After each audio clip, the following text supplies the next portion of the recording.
My name is Mary Faulkner and I'm an occupational therapist here at Pediatric Therapies. Today I'm going to talk to you about what is executive functioning and how to promote it in your child. So you might be asking yourself, what is executive functioning? Executive functioning is the higher level brain processes that allows us to complete goal-directed activities. So these are things like completing your homework assignments, doing house chores, or adapting to change. So there are a few different components of executive functioning. These include planning, organization, time management, task initiation, working memory, metacognition, self-control, attention, perseverance, and flexibility. A lot of these skills all work together. So for example, if you're completing homework, there's going to be a level of planning, organization, and time management. And in order to complete those, you have to have a level of flexibility and sustained attention.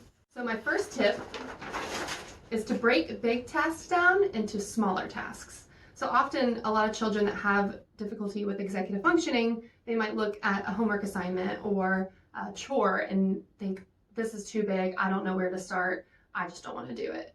So that often leads to a lot of hard times with power struggles of getting your homework started or cleaning your room. So sometimes breaking it down into smaller tasks can help them have a clear direction of where to start and what's the next step. So for example, if you say, go clean your room, they might think, I don't know where to start, it's so messy. And I'm sure all of us have experienced that. But if you break it down into several smaller tasks like this, then it's a lot easier to just check off smaller lists. And who doesn't love checking off a checklist? So first thing is pick up and throw away trash, check. Put dirty clothes in the hamper, check. Put toys away, check. And make the bed. So of course it doesn't have to be this exact list, but you can always just tailor it and help the child to create the list so that they also know what steps are in place. So another way that you can help a child plan and organize and know what's ahead is to use a monthly calendar such as this, or to use a weekly calendar to kind of see what assignments are due, and to also break those big projects down into smaller tasks. So for example, if they have a writing assignment due, Monday, start on the writing homework. Tuesday, finish writing homework. Wednesday, proofread. And Thursday, turn it in. That way they're not doing it all on Wednesday night before it's due.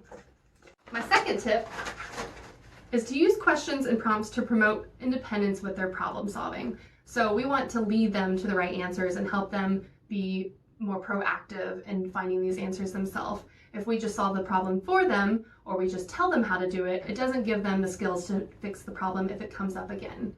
So questions that you could ask would be, what's another way you could solve this problem? Sometimes if I have kids that are off task, then I might ask them, hey, what's your job right now? So that way I'm having them ask themselves that question, and then therefore that goes into their inner dialogue, and then they can start asking themselves that question and need less prompts from me. My last tip is to use visuals. So often our kids are inundated with a lot of sensory input throughout the day. So if they just receive instruction through auditory instruction, then sometimes that doesn't always connect and click with them, especially if the expectations of what their final product should look like is kind of confusing. So if you use a visual timer, that can help with time management. If you use lists and planners, that can help them stay organized and not get caught up in having too much to do, and they can plan their assignments throughout the week. And use visual examples of what the final product should look like. A lot of these skills are a product of our frontal lobe of our brain, which isn't fully developed until the age of 25. Therefore, your child's going to need your support to help learn and refine these skills well into adulthood. Regardless of the age of your child, these tips can help you with refining your child's executive functioning skills. Depending on their level of development, you can modify these tips to help support them in the best way possible.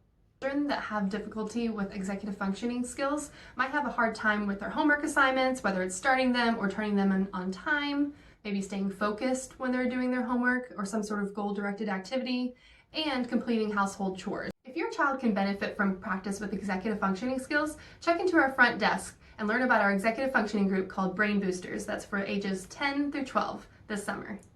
Thanks for watching. Stay tuned for more tips and tricks from our team here at Pediatric Therapies.